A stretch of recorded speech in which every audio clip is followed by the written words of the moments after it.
मुझे यह उम्मीद नहीं थी कि मेरे अपने मेरे साथ ऐसा करेंगे, मुझे रास्ते से हटाने के लिए इस हद तक भी जा सकते हैं। मुझे यकीन नहीं हो रहा था। अगर एक बार भी मुझसे कह देते तो मैं खुद उन सब से दूर चली जाती। मेरा नाम कोमल है। मैं दुल्हन बनी अपने पति के साथ स्टेज पर बैठी हुई थी। उस वक्त मैं बेहद नर्वस थी। मैं अपनी किस्मत पर विश्वास नहीं कर पा रही थी। शायद इसलिए मैं हद से ज़्यादा बदहवासी का शिकार थी। दुल्हन बनी स्टेज पर बैठी हुई मुझे लग रहा था कि सामने बैठे बाराती मुझे देखकर शायद मेरी किस्मत पर जलन कर रहे हैं कि देखो इस मोटी की किस्मत कैसी जगी है। एक खूबसूरत हैंडसम नौजवान जो कि बहुत अमीर है, उसका नसीब बन चुका है। मुझे लग रहा था कि सामने बैठे सब लोग सिर्फ मेरे ही बारे में बातें कर रहे हैं, या तो मेरे पति को देखकर उसकी किस्मत पर अफसोस कर रहे हैं कि कैसा हैंडसम नौजवान है और उसे इस मोटी लड़की में आखिर नज़र ही क्या आया था, या फिर मेरी किस्मत पर हैरान हो रहे थे कि इतना खूबसूरत पति इस मोटी को कैसे मिल गया। यह सवाल तो मैंने भी खुद से उस समय किया था जब मेरा रिश्ता जीतू से हुआ था।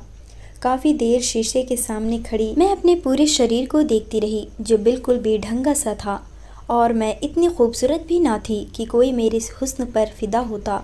मैं एक आम शक्ल सूरत की लड़की थी और उस पर मेरा मोटापा और बेदंगापन मुझे इस कदर बदसूरत कर चुका था कि कोई भी आंख भर के मुझे देखता तक नहीं था। मेरे लिए तो कोई ठीक ठाक घर का भी रिश्ता आ जाता तो मेरी माँ खुशी से मुझे विदा कर देती।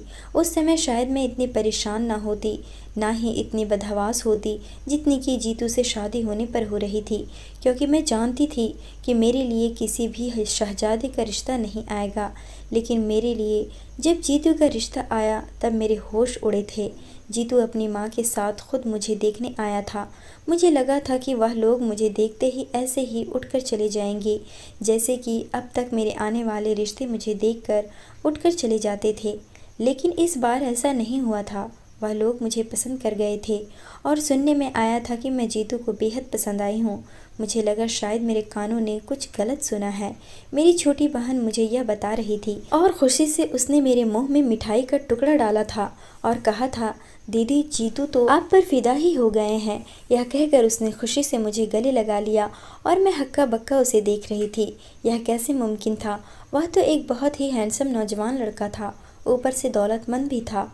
ना तो गरीब था, ना ही उसमें कोई ऐसा कमी थी कि वह मुझ जैसी लड़की को पसंद करता, और ना ही मैं कोई बहुत ज़्यादा दौलतमंद थी कि वह लालच में यह सब करता। इस रिश्ते को लेकर मेरे अंदर कई सवाल उठ रहे थे। क्यों मुझ में पसंद करने लायक कुछ ना था? मैं खड़ी हुई और आईने के सामने जाकर खुद को गौर से देखने लगी थी। अपने हाथों से अपने चेहरे के हर नक्शे को छूने लगी थी। आम से नए नक्श, आंखें भी छोटी छोटी। मेरे चेहरे पर ऐसा कुछ भी तो नहीं था जिस पर जीतू का दिल आता। फिर मैंने अपने शरीर को देखा जो कि मोटापे की वजह से इधर उधर से फैल गया था और बेढंगा सा हो गया था। रंगत भी कोई ज़रूरत से ज़्यादा सफ़ेद ना थी। जीतू की जगह कोई मामूली शक्ल सूरत का गरीब लड़का भी मुझे पसंद करता तो शायद मुझे इतनी हैरत ना होती। खैर, मेरी शादी भी जल्दी ही हो गई। अपनी शादी वाले दिन मैं बेहद नर्वस हो रही थी, बदहवास थी। न जाने क्यों मुझे यह सब अपनी खुशनसीबी ही नहीं लग रही थी। ऐसा लग रहा था कि जैसे बात कुछ और है। जरूर अंदर ही अंदर कुछ ऐसी खिचड़ी पक रही थी जिसकी मुझे खबर नहीं थी, क्योंकि मैं जीतू के चेहरे पर मैंने एक पल के लिए भी मुस्कुराहट नहीं देखी थी।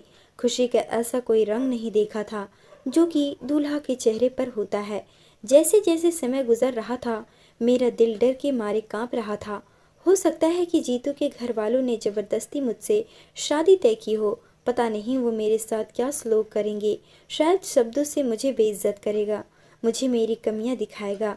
लेकिन जो कुछ जीतू ने मेरे साथ किया मेरे वहमो गुमान में भी ना था कि मर्द का यह रूप भी हो सकता है। उसने तो शादी का फंक्शन ख़त्म हुआ था और मैं विदा होकर बड़ी सी गाड़ी में बैठकर जीतू के बंगले में आ गई थी। बहुत ही बड़ा और खूबसूरत कमरा था जहाँ मुझे लाकर बिठाया गया था। वैसे तो मेरी सास और नंद सभी मुझसे चाहत से दिख रही थी। कुछ देर में वह कमरे से बाहर चली गई। जैसे जैसे समय गुजर रहा था मेरा दिल न जाने क्यों डर के मारे कांप रहा था। मुझे कभी भी अपनी अच्छी किस्मत पर यकीन नहीं आ सकता था, क्योंकि मेरे साथ जब भी अच्छा होता था तो बस कुछ पल की खुशी मुझे देता था। उसके बाद हमेशा वह खुशी मैंने गम में बदलती देखी थी। बचपन से आज तक मेरे साथ ऐसा ही होता आ रहा था। हम तीन बहनें थे और मैं अपनी बहनों में सबसे बड़ी थी, लेकिन मेरे लिए आने वाले रिश्ते मेरी छोटी बहन को पसंद कर जाते और अपनी माँ की बातें मुझे सुननी पड़ती। अभी मैं उन्हीं उलझनों का शिकार थी, तभी मेरे कमरे का दरवाज़ा खुला और जीतू मेरे कमरे में दाखिल हुआ। उसके हाथ में दूध का गिलास था जो उसने टेबल पर रख दिया। मैं कुछ सिमट कर बैठ गई थी, नज़रें भी मेरी झुकी हुई थी। उस समय मेरे दिल में कोई भी जज्बात नहीं था। मैं नहीं जानती थी कि जीतू का व्यवहार मेरे साथ कैसा होगा। जीतू मेरे पास आकर बैठ गया, मुझे मुंह दिखाई की अंगूठी भी पहनाई। उसका व्यवहार वैसा ही था जैसा कि एक नए नवेले पति का होता है। मुझसे इधर उधर की बातें करने लगा, मेरी तारीफ भी की, मेरे हाथ की मेहंदी भी देखी। मैं अब वहाँ थोड़ा थोड़ा रिलैक्स होने लगी थी। फिर मुझे दूध का गिलास थमा दिया, कहने लगा इसे पी लो। मुझे भूख तो नहीं लगी थी, लेकिन मैं इनकार नहीं किया और दूध का गिलास मैंने पीकर साइड टेबल पर रख दिया। कुछ बातों के बाद मैंने अपने कपड़े बदल लिए। जैसे ही मैं बेड पर आई, मेरी आंखें नींद से बंद होने लगी थी। मुझ पर तेज नींद सवार होने लगी थी। जीतू अभी मुझसे बातें ही कर रहा था, लेकिन मैं नींद की आगोश में जाने लगी थी। कुछ ही देर में मैं गहरी नींद सो चुकी थी। सुबह जब मेरी आंख खुली तो वॉशरूम से पानी गिरने की आवाज़ आ रही थी। मैं फौरन से उठकर बैठ गई। मेरा सर अभी चकरा रहा था। मैंने सामने घड़ी की तरफ देखा तो 9 बज रहे थे। मेरी आंखों में अभी तक नींद का असर था। मैं रात में नींद में थी, लेकिन इतना जान चुकी थी कि जीतू मुझसे अपना हक वसूल कर चुके हैं। इस बात का थोड़ा सा दुख तो हुआ कि जीतू ने सोते हुए ही मेरे साथ सुहाग रात मनाई थी। अगर मैं थकावट की वजह से गहरी नींद में सो गई थी तो जीतू को कम से कम सब्र रखना चाहिए था, लेकिन वह इतना बेसब्र था कि उसने सोते में ही सब कुछ कर लिया था। लेकिन फिर मैंने खुद को समझा लिया, भाई वह मर्द है और उसके भी कुछ जज्बात थे। शादी की पहली रात कोई अपने जज्बातों पर कैसे काबू पा सकता है। गलती मेरी ही थी जो मैं इस कदर बेखबर होकर सो गई थी। लेकिन जैसे ही मैंने अपने बिखरे बालों को समेटना चाहा तो अपने हाथों पर नाखूनों की खरोंचें देखकर मैं हैरत में डूब गई थी। लेकिन ऐसी ही खरोंचें मेरे पूरे शरीर पर मौजूद थी, जैसे रात को मेरे साथ बड़ी बेदर्दी की गई हो। मेरे हाथ में पहनी चूड़ियां टूटकर मेरे हाथों को जख्मी कर चुकी थी। मैंने उठने की कोशिश की तो मेरा पूरा शरीर दर्द से चूर था। समझ नहीं पा रही थी कि मेरे साथ शादी के नाम पर यह दरिंदगी क्यों की गई थी। मैं अभी इसी सोच में डूबी हुई थी कि तभी वॉशरूम का दरवाजा खुला। सामने जीतू तौलिया से अपने बाल सुखाते हुए बाहर आ रहा था। मुझे देखकर तौलिया मेरे ऊपर फेंक दिया, कहने लगा जल्दी से तैयार होकर बाहर आओ और यह तौलिया वॉशरूम में जाकर फैला देना। मुझे अपने काम करने की बिल्कुल भी आदत नहीं है, इसलिए मेरे काम आज से तुम ही संभालना। शुरू कर दो। जीतू की बात करने का अंदाज बहुत ही रूखा सा था। जीतू के बदले तेवर देखकर मैं सहम कर रह गई थी। रात को उसका रवैया मेरे साथ बहुत अच्छा था। उसके बाद मैं ऐसी नींद में गई जैसे मुझे किसी ने नशा दिया हो और अब अपना ही शरीर मुझे जख्मी नजर आ रहा था। मैं बड़ी मुश्किल से उठकर वॉशरूम तक गई थी। तैयार होकर जब मैं नीचे उतरी तो मुझे अपना एक एक कदम चलना मुश्किल लग रहा था। नीचे सीढ़ियाँ उतरते ही हॉल में ही डाइनिंग टेबल रखा हुआ था जिस पर नाश्ता सजा हुआ था। मैं नीचे उतरी, अपनी सास के पैर छूकर उनसे आशीर्वाद लिया और मैं जीतू के बराबर बैठ गई। अभी मैं नाश्ता कर ही रही थी जब एक मोटा सा आदमी जो 6 फीट लंबा था और उतना ही मोटा भी था, बड़े आराम से आकर मेरे साथ बैठ गया। उसे इस तरह अचानक से अपने बराबर बैठता देखकर मैं बौखला कर रह गई थी। वह मुझे देखकर अजीब से अंदाज में मुस्कुरा रहा था, अजीब नज़रों से देख रहा था। मेरी सास ने मुझसे कहा, यह जीतू का छोटा भाई है। फिर वह कहने लगी, यह थोड़ा सा बावला है, आधा पागल सा। यह सुनकर तो मेरा दिल धक से रह गया था। उसकी हरकतें भी कुछ ऐसी ही थी, बार बार मुझे देख रहा था, अजीब अंदाज से हंस रहा था। फिर एक नौकर आया और उसके सामने 10 पराठे मेरे देवर के सामने रख दिए और पूरा बाउल भरकर सब्जी का उसने अपनी तरफ रखा और उसी में खाने लगा। यह देखकर मैं हैरत से उसे देख रही थी। वह एक पराठे के बस 4 निवाले बनाता था और खाता जा रहा था। पूरी सब्जी उसके कपड़ों पर गिर रही थी, लेकिन वह ऐसे खा रहा था जैसे कि उसने कभी खाना देखा ही ना हो।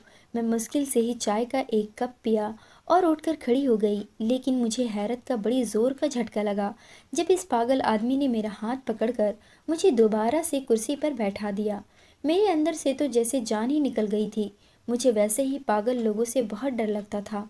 वह कहने लगा, मेरे पास ही बैठी रहोगी, जल्दी से मुझे पानी दो, मुझे मिर्ची लग रही है। मैंने जल्दी से अपना हाथ उसके हाथ से छुड़ाया था। मुझे उस पागल से डर लगने लगा था। मेरी सास ये देखकर हंसने लगी, कहने लगी, देवर की बात का इनकार मत करना, यह बहुत जिद्दी है। अगर कोई इसको किसी बात पर मना कर दे तो यह जुनूनी सा हो जाता है। हम भी उसके किसी काम को मना नहीं करते। मैंने जीतू की तरफ देखा, जो ऐसी लापरवाही से नाश्ता कर रहा था कि जैसे उसका मुझसे कोई संबंध ही ना हो। मैंने पानी का जग लिया और गिलास में पानी डालने लगी। अभी मैं पानी डाल ही रही थी कि उसने जग मेरे हाथ से छीना और वैसे ही जग मुंह को लगाकर पीने लगा। उसके खाने पीने का अंदाज बिल्कुल जंगली जैसा था। वह जग से पानी पी रहा था और पानी उसके मुंह से बहकर उसके कपड़ों को भी भिगो रहा था। उसे देखकर ही मुझे घिन आ रही थी। खैर, मैंने चाय के अलावा कुछ भी नहीं लिया था। मैं उठकर अपने कमरे में चली गई। रात को जीतू मुझे फिर दूध का गिलास थमाने लगा, कहने लगा, यह पी लो। मैंने वह दूध का गिलास पकड़कर साइड पर रख दिया। मैंने कहा, इस दूध में क्या चीज़ है? मेरी बात सुनकर वह एकदम से चौंक गया था। कहने लगा, क्या मतलब, दूध है और क्या है? मैंने कहा, कल इसे पीने से गहरी नींद आई थी। मैं चाह कर भी कल जाग नहीं पाई थी। मेरी बात सुनकर वह मुस्कुराने लगा और बोला कि यह तो तुम्हें पता होगा कि तुम कितनी रातों से जाग रही थी, जो कल तुम लेटते ही सो गई। खैर, यह मेरी माँ ने दिया है। वह कहती है, अगर औरत दूध पीकर सोए तो बच्चा खूबसूरत पैदा होता है और उन्हें अपना पोता या पोती बहुत ही खूबसूरत चाहिए। यह कहकर जीतू ने दूध का गिलास साइड टेबल से उठाया और मेरे होठों को लगा दिया। ना चाहते हुए भी मुझे वह पीना पड़ा। लेकिन जैसे ही मैंने दूध पिया, मुझे फिर से नींद से आने लगी थी। कुछ ही देर बाद मैं नींद में जा चुकी थी। सुबह मेरा फिर से वैसा ही हाल था जैसा कि शादी की पहली रात हुआ था। मैं अपने अंदर बहुत ज़्यादा कमज़ोरी महसूस कर रही थी। मेरे गर्दन पर दांतों के निशान थे। उस समय मेरे कमरे में कोई भी नहीं था। तैयार होकर मैं बाहर आई तो हॉल में मेरा देवर, मेरी सास, ननद नाश्ता कर रहे थे। जीतू कहीं भी नज़र नहीं आ रहा था। अपने देवर को देखकर तो मेरा दिल ही नहीं चाहा कि मैं टेबल पर बैठकर नाश्ता भी करूं। लेकिन मेरा देवर मुझे देखकर मुस्कुराने लगा। मेरी सास कहने लगी, आओ बैठो, नाश्ता करो। मैं अपनी नंद के बराबर में बैठ गई। मेरा देवर लगातार मुझे ही देख रहा था और रोटी पर रोटी अपने अंदर उतार रहा था। मेरी सास और नंद नाश्ता कर चुकी थी, इसलिए उठकर चली गई। मजबूरन मैं अकेली ही टेबल पर बैठी थी। जब देवर ने एक ऐसी बात मुझसे कही कि मैं दंग रह गई। ऐसी बात कोई भी आदमी नहीं कर सकता। यह बात तो बस पति जानता है या फिर वह लड़की, कोई तीसरा आदमी नहीं जान सकता। पर मेरा देवर कैसे जानता था? अब वह मुझे देखकर हंस भी रहा था। मेरी हालात अजीब सी होने लगी थी। मैंने सब कुछ वहीं छोड़ा और अपने कमरे में आकर बैठ गई और यह सोचने लगी कि रात को मुझे जीतू नशे वाला दूध क्यों पिलाता है। मैं उसकी पत्नी थी और वह मुझ पर पूरा हक रखता था। वह मेरे होशो हवास में भी मेरे साथ संबंध बना सकता था। फिर मुझे नशे में रखने का क्या मकसद था? और फिर मेरे देवर का ऐसी बात का कह देना जो सिर्फ पति पत्नी के बीच होती है, वह बात देवर तक कैसे पहुंची थी? और वह भी ऐसा आदमी जो कि आधा पागल था। मेरा सर बुरी तरह से चक्कर खाने लगा था। मैं नहीं जानती थी कि मेरे साथ क्या हो रहा है। मुझे कुछ ठीक नहीं लग रहा था। रात को जब जीतू ने मुझे दूध का गिलास दिया तो मैंने आज साफ मना कर दिया। मैंने कहा, आज मैं हरगिज़ यह दूध नहीं पीऊँगा। इसमें यकीनन नशे की चीज़ है। उसमें गिलास मेरे मुंह को लगाया तो मैं पीछे हट गई और हाथ से गिलास पीछे कर दिया। मैंने कहा, नहीं जीतू, आज मैं किसी भी कीमत पर यह दूध नहीं पीऊँगी। मेरा यह कहना था कि जीतू गुस्से से बिखर सा गया था। कहने लगा, क्यों नहीं पियोगी? देखो, मैं बहुत ही जुनूनी टाइप का इंसान हूँ और तुम बिना नशे के मेरा जुनून सह नहीं सकती। तुमसे शादी करने का मेरा मकसद भी यही था। मैं जानता था कि कोई भी नाजुक शरीर की लड़की मेरी इच्छाओं को पूरा नहीं कर सकती, इसलिए मैंने तुमसे शादी की है। इसलिए चुपचाप से जो मैं कहता हूँ उस पर इनकार मत करो और चुपचाप यह दूध पियो। और मैं यह तुम्हें बता रहा हूँ कि हाँ, इसमें नशा मिला हुआ है। मैं जानबूझकर तुम्हें बेहोश करके तुम्हारे साथ संबंध बनाता हूँ ताकि तुम मेरे जुनून को सह सको। उसने दूध का गिलास मेरे मुंह पर लगाकर मुझे पिला दिया। मैंने कई बार कोशिश की मैं दूध का गिलास ना पीऊं, लेकिन उसने मेरी एक ना चलने दी। 1 महीना गुजर गया था और मैं 1 महीने के अंदर बहुत ज़्यादा कमज़ोर हो गई थी। यहाँ तक कि मेरा 30 किलो वज़न कम हो चुका था। अब मैं कहीं से भी मोटी नहीं लगती थी, लेकिन एकदम से मेरा वजन कम होने की वजह से मेरी रंगत काली और पीली सी होने लगी थी, क्योंकि हर रात मैं एक जानवरों जैसा व्यवहार खुद पर बर्दाश्त करती थी। अब तो खाते पीते समय भी मेरे हाथ कांपने लगते थे। हालांकि इस घर में हर काम के लिए नौकर थे, मुझे कुछ भी करना नहीं पड़ता था। मुझे लगता था जैसे मेरा शरीर कमज़ोर होता चला जा रहा है। मेरी आंखों के आसपास काले गहरे गड्ढे से पड़ने लगे थे। सीढ़ियां चढ़ने पर ही मेरी सांस फूलने लगती थी। धीरे धीरे भूख बिल्कुल मरती जा रही थी। दोपहर के समय मेरी तबीयत कुछ खराब थी और मेरी सास अपनी रूटीन चेकअप के लिए जा रही थी। तो मैंने कहा मुझे भी अपने साथ डॉक्टर के पास ले चलें। वह मुझे अपने साथ ले गई। डॉक्टर ने मुझे कुछ ताकत की दवाइयाँ दी और मेरे कुछ ब्लड टेस्ट लिए। उसके बाद आराम का बोल दिया। मेरी सास और नंद आम रिवायती टाइप की नहीं थी कि मुझ पर जो रोक टोक करती, काम की जिम्मेदारियां डालती, बल्कि उन्हें तो इस बात से भी मतलब नहीं था कि उसके इतने हैंडसम बेटे ने एक मोटी और आम सी शक्ल सूरत की लड़की से शादी क्यों की थी। एक बार मेरी सास ने बातों बातों में मुझे कहा था कि जीतू ने तुम्हें पसंद कर लिया और हमें जीतू की पसंद पर कोई ऐतराज नहीं था। उसकी ज़िंदगी है, उसने अपनी मर्जी से गुजारनी है, इसलिए हमने बिना किसी रोक टोक के उसकी और तुम्हारी शादी करवा दी। खैर यह गीतू थी मेरे लिए अब तक उलझी हुई थी कि जीतू ने मुझसे शादी क्यों की थी। वापसी पर मेरी सास कहने लगी कि मुझे शॉपिंग मॉल से कुछ शॉपिंग करनी है, लेकिन मेरी हिम्मत नहीं थी कि मैं शॉपिंग मॉल में घूमती। मैं गाड़ी में ही बैठी रही, यूं ही समय गुजारने के लिए सामने बने रेस्टोरेंट को देखने लगी।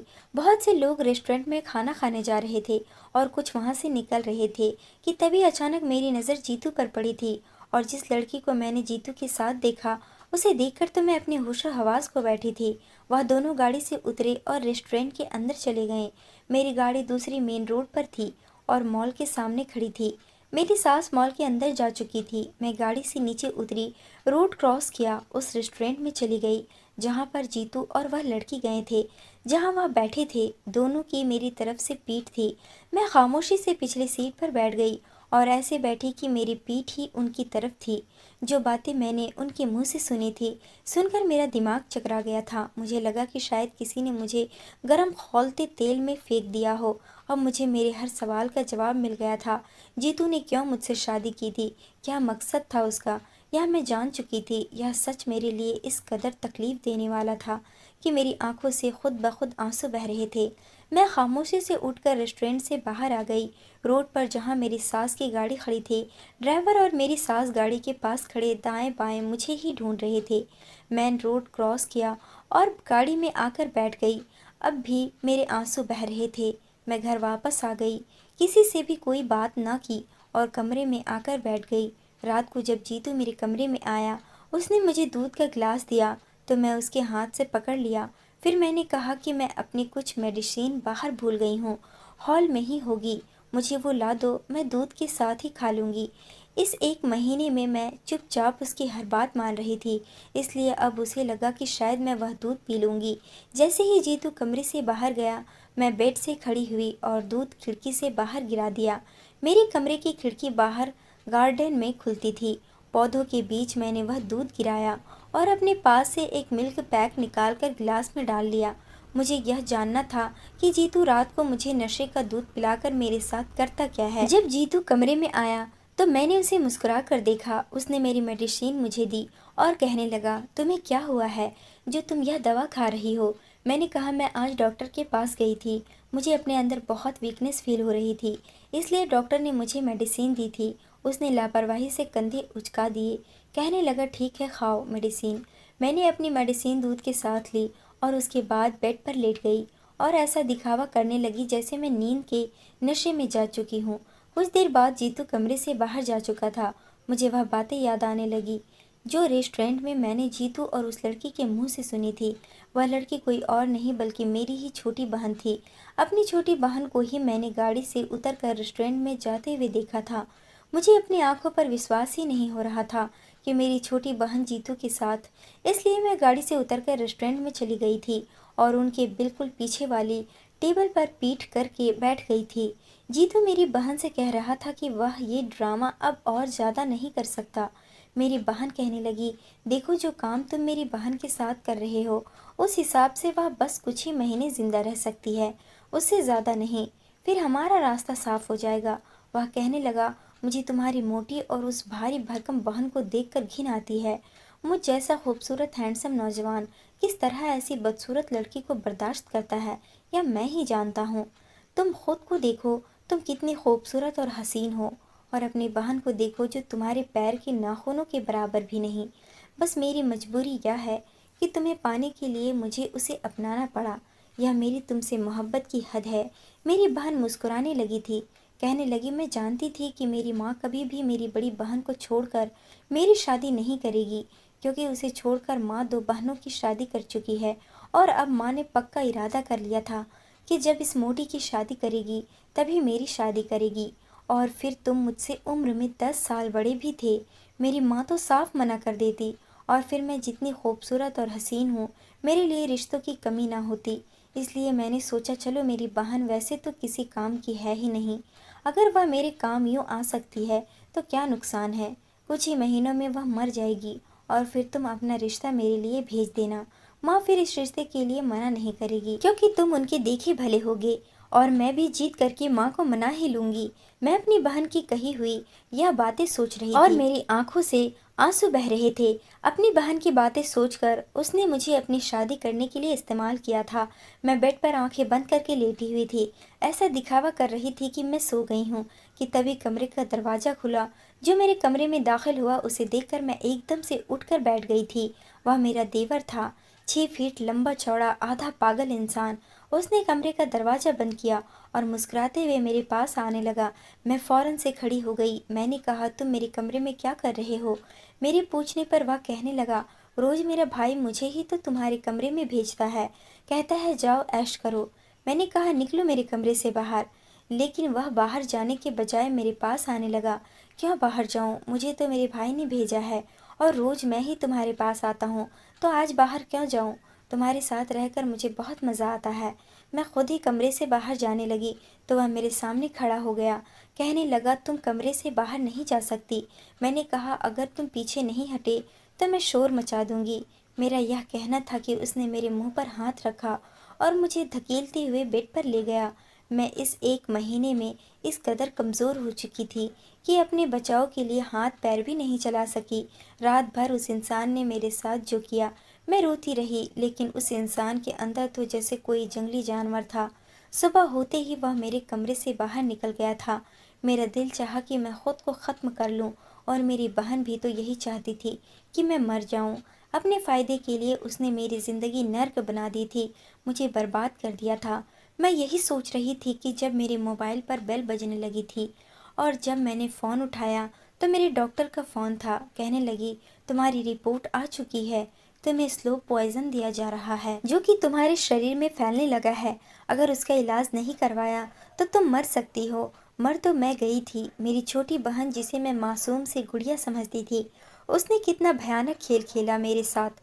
वह एक बार मुझसे कह देती कि उसे जीतू से शादी करनी है, तो मैं खुद अपनी माँ से कहकर जीतू की और उसकी शादी करवा देती। हम 4 बहनें थे। चारों बहनों में मैं बड़ी थी, और मेरी दोनों बहनों की शादी हो चुकी थी। नैना सबसे छोटी थी, और उसने यह कैसी भयानक चाल मेरे साथ चली थी, मुझे एक बार बता देती तो मैं उसकी भी शादी करवा देती। मेरे अंदर तो वैसे भी शादी करने का कोई अरमान ही नहीं बचा था। मैं अपनी माँ के साथ अपनी ज़िंदगी काट लेती, लेकिन नैना ने जो किया था, मेरा रिश्तों से भरोसा ही उठ गया था। मैंने अपना सामान पैक किया और खामोशी से एक एनजीओ में चली गई, और लोगों की सेवा करना अपने जीने का मकसद बना लिया। मैं नहीं जानती थी कि मेरी बहन ने जीतू से शादी की या नहीं। लोग मेरे बारे में क्या सोचते होंगे, मगर मैं सोचती हूँ, जो पाप और जिल्लत की ज़िंदगी मैं वहाँ गुजार रही थी, मैं और नहीं गुजार सकती थी। अगर मैं सच्चाई सबको बता भी देती तो कोई फ़ायदा नहीं था। यहाँ पर सच सुनना कोई भी नहीं चाहता। वह मुझे अपनी ज़िंदगी से दूर करना चाहती थी, मेरी जान लेना चाहती थी। मैंने खुद ही उसका रास्ता साफ कर दिया, क्योंकि आज भी मेरे दिल में मेरी बहन के लिए मोहब्बत बाकी थी। मैं भगवान से बस प्रार्थना कर सकती हूँ कि नैना अपनी ज़िंदगी में खुश रहे। उसने मेरे साथ चाहे जो भी किया, लेकिन उसकी ज़िंदगी में कभी दुख न आए। वह मेरी छोटी बहन थी। मैंने उसे अपनी गोद में खिलाकर बड़ा किया था, लेकिन मुझे अपनी प्रार्थना पूरी होने के कम ही असर नज़र आते हैं, क्योंकि जो इंसान दूसरों के साथ बुरा करता है, भगवान भी उसके साथ बुरा ही करता है। कैसे कह सकते हैं कि जीतू, जिसे आदमी को औरत की इज्जत करना नहीं आता और जिसने अपनी पत्नी को अपने भाई के हवाले कर दिया और उसके अंदर की गैरत नहीं जागी, वह नैना को खुश रख सकता है, जिंदगी भर उसका साथ निभा सकता है। नहीं, शायद ऐसा नहीं हो सकता, लेकिन मैं दुआ करती रहती हूँ कि जीतू उसका साथ दे, उसके साथ जिंदगी बिताए। दोस्तों, कैसा लगा कमेंट करके ज़रूर बताएं। वीडियो को लाइक और चैनल को सब्सक्राइब ज़रूर कर देना।